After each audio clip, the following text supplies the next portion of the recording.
Bom, agora a gente entra no caso envolvendo o Banco Master, porque o ministro do Supremo, Alexandre de Moraes, quebrou o silêncio e se manifestou a respeito dos encontros que ele teve com o presidente do Banco Central, Gabriel Galípolo. Moraes destacou o seguinte numa nota, abre aspas. O ministro Alexandre de Moraes esclarece que, em virtude da aplicação da Lei Magnitsky, recebeu para reuniões o presidente do Banco Central, a presidente do Banco do Brasil, o presidente e o vice-presidente jurídico do Banco Itaú. Além disso, participou de reunião conjunta com os presidentes da Confederação Nacional das Instituições Financeiras, da FEBRABAN, do BTG e os vice-presidentes do Bradesco e também do Itaú. Em todas as reuniões foram tratados exclusivamente assuntos específicos sobre as graves consequências da aplicação da referida lei, em especial a possibilidade de manutenção de movimentação bancária, contas correntes, cartões de crédito e débito. É isso, fecho aspas para a nota do ministro Alexandre de Moraes, que negou veementemente qualquer tratativa envolvendo o Banco Master. Augusto, vai que você já iniciou o assunto no comentário anterior. Ontem nós trouxemos, claro, a reportagem, o artigo publicado pela Malu Gaspar, do jornal Globo, dizendo ali que mais de 6 fontes teriam informado que o ministro Alexandre de Moraes ligou para o presidente do Banco Central para fazer pressão para tratar do caso do Banco Master. E agora tem essa negativa aí na nota. Essa atitude ou essas declarações do Moraes confirmam duas coisas. Primeiro, aquela velha verdade, né? O poder corrompe, o poder absoluto corrompe absolutamente. Ele se julga dono do Brasil, foi longe demais e interferiu, sim, a serviço da própria mulher, interferiu, sim, no caso da intervenção do Banco Central. A medida judicial... Liquidação. Liquidação do Banco Master. Ele queria que fosse... Pediu, imagina, ele exige que o presidente do Banco Central olhasse com mais simpatia o negócio que foi ensaiado com o Banco de Brasília, que é um banco público. Seja mais simpático e tal. A Malu Gaspar, que é uma jornalista séria, provou que eles conversaram 6 vezes. Conversaram por telefone, conversaram pessoalmente. Ou, se fosse só uma conversa sobre a Magnitsky, a lei que ele não compreendia, não bastaria uma conversa com um desses aí que ele menciona? Será que está todo mundo precisando pesquisar? O Marcília sabe explicar a lei Magnitsky. Mas não conversei com ele. Então, de graça, ele liga e diz, vou fazer um favor, anota aí. Tá, em 3 minutos resolve a parada. A outra coisa confirmada, todo sujeito que se julga poderoso demais trata o povo brasileiro como um bando de idiotas. E não somos assim. Não somos assim. Vamos desenhar. A mulher dele assinou um contrato espetacular, talvez o melhor do mundo, para ajudar o Banco Master onde fosse necessário. Necessário era a sala de estar, a sala de jantar e a cozinha da casa dela, onde estava o grande eleitor, que é o marido. O Moraes certamente sabia dos termos do contrato. Ele não iria impedir que a mulher ganhasse uma fortuna, uma quantia assustadora, em se tratando de um escritório com esse nível e desse porte. E o Moraes, é claro, era o objetivo do dono do Master, que só contratou escritórios que tivessem pessoas, advogados com ligação direta com algum ministro supremo. Ele contratou a mulher do Moraes para isso.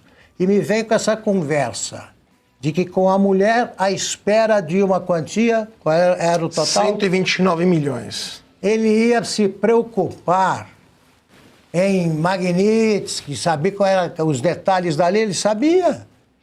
Ele sabia, se nós soubermos, graças às primeiras explicações, ele não sabia, precisa consultar a Deus e o mundo para descobrir. Isso aí não engana ninguém. Eu quero é que ele explique o que foi feito desse dinheiro. Tá? Uma parte, por exemplo, foi usada para comprar à vista uma mansão em Brasília por 15 milhões. Esse dinheiro à vista, quando algum deputado é pego com ele, aí a coisa é feia. Né? Não é pouca coisa. Não é pouca coisa.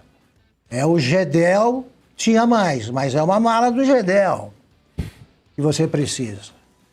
Então, esse caso, essa história muito mal contada, precisa de explicações mais satisfatórias. Essa eu não engulo. Não.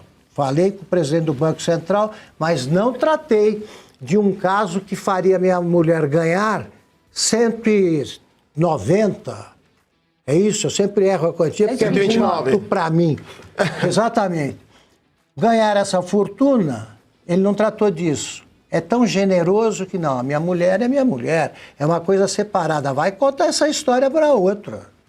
Agora, deixa eu trazer aqui, Cauti, porque o Banco Central confirmou a nota do ministro Moraes e soltou uma nota também dizendo o seguinte, aspas, nota à imprensa, o Banco Central confirma que manteve reuniões com o ministro do Supremo Tribunal Federal, Alexandre de Moraes, para tratar dos efeitos da aplicação da Lei Magnitsky, fecho aspas, está aí inclusive nota oficial do Banco Central. A gente lembra que o ministro Moraes foi incluído na Magnitsky no dia 30 de julho desse ano e foi retirado no dia 12 de dezembro. E segundo o ministro, as reuniões foram sempre ali para discutir a questão de movimentações bancárias, contas correntes e uso de cartão de crédito. Paula, e por que o presidente do Banco Central também fez questão de informar que tomou nota de tudo, que tem todos os documentos guardados, documentou conversas, tal. Por quê? Para tratar do Magnitsky?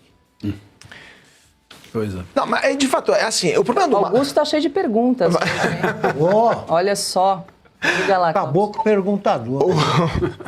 Não, mas a pergunta que fica é, eles acham que o brasileiro, justamente, Augusto, é otário? Né? Que são todos otários? Porque assim, teve conversa, mas não falamos da Magnitsky, não falamos do Banco Master, só da Magnitsky. É que nem o voo para Lima com o ministro Dias Toffoli e o advogado do Banco Master. Teve voo, mas só falamos do Palmeiras. Agora, o problema do malandro é que acha que todo mundo é otário, mas não somos. Porque das duas, uma, ou a Malu Gaspar está mentindo há dias, está divulgando fake news à repetição, então, no mínimo, deveria ser incluída no inquérito das fake news. No mínimo, a Polícia Federal deveria visitar a redação do Globo e pedir explicações. As contas correntes da Malu deveriam ser bloqueadas como aquelas das esposas do Ramagem, porque ela é uma ameaça à democracia, se ela estiver mentindo.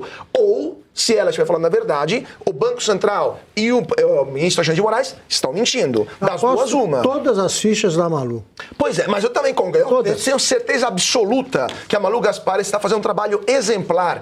E uma declaração, uma notícia como essa, que está abalando a República, deveria ter consequências, no mínimo, dentro da Corte Suprema, dentro do Supremo Tribunal Federal. Porque um ministro como esse, num país normal, já teria se retirado há muito tempo. No mínimo, teria pedido licença ou teria pedido demissão. Porque, claramente, não tem mais dignidade moral para permanecer o ministro do Supremo Tribunal Federal. Não é aceitável em nenhum país sério do mundo que o ministro, com uma esposa que recebeu um contrato de 129 milhões de reais para defender um banco de bandidos, e ele intercedeu com o presidente do Banco Central para favorecer, ou pelo menos para tentar agilizar, uma operação que era ilegal pelo próprio Estatuto do Banco de Brasília, e que havia fraude de descobertas, e que ele fez aquilo que a gente sabe, aquilo que estamos lendo aqui das notícias do Globo, aquilo só foi stalking. Ele stalkeou o presidente do Banco Central, ligou 5 vezes para o presidente do Banco Central para perguntar o quê? Como vai o Palmeiras? como vai Corinthians, ou para perguntar, para tentar pressionar a realização de uma operação claramente ilegal pelo próprio estatuto do Banco de Brasília para comprar o banco falido? É óbvio que isso tira qualquer dignidade moral de qualquer pessoa, muito mais de um ministro que se acha o dono do Brasil, que está mandando prender à torta direito, bloquear conta corrente, está mantendo presos milhares de pessoas, está atuando de forma ilegal em vários processos. Toleramos tudo até agora, vamos tolerar também aquilo que é claramente um abuso da autoridade ou até mesmo um caso de corrupção deslavado? Então, só para terminar, Paula, assim, ninguém podia imaginar, né, que tendo uma Corte Suprema composta por pessoas que não têm o mínimo preparo adequado para ser os maiores juízes do Brasil, a gente teria uma condição como essa agora, que chegasse a um ponto de indignidade moral como esse, aí superou qualquer tipo de imaginação ou até de pesadelo, né? Pois é, Marcília, nesse escândalo aí que tem abalado o Brasil aí nos últimos dias, envolvendo o Banco Master, 12 bilhões aí, né, em fraudes, inclusive envolvendo fundos de previdência de estados e municípios, a gente não ouve uma palavra, né, um silêncio, presidente da Câmara, presidente do Senado, próprio presidente do Supremo Tribunal Federal, OAB, sei lá, as instituições, né, em relação a esse caso que está chacoalhando mesmo as estruturas, né, abalando as estruturas, a sensação que dá uma naturalização da irregularidade, da imoralidade no país? Bom, os presidentes das casas legislativas são funcionários do STF, né? Então, quando o chefe está aqui, enfim, sob ataque, né, eu acho que eles estão aguardando as orientações. Agora, o que me espanta, a OAB nem existe mais, eu acho. Existe ainda a OAB? Eu não sei. Defunta. Acho que não existe mais. Agora, uma ONG. É uma ONG, uma ONG que, enfim, se perdeu.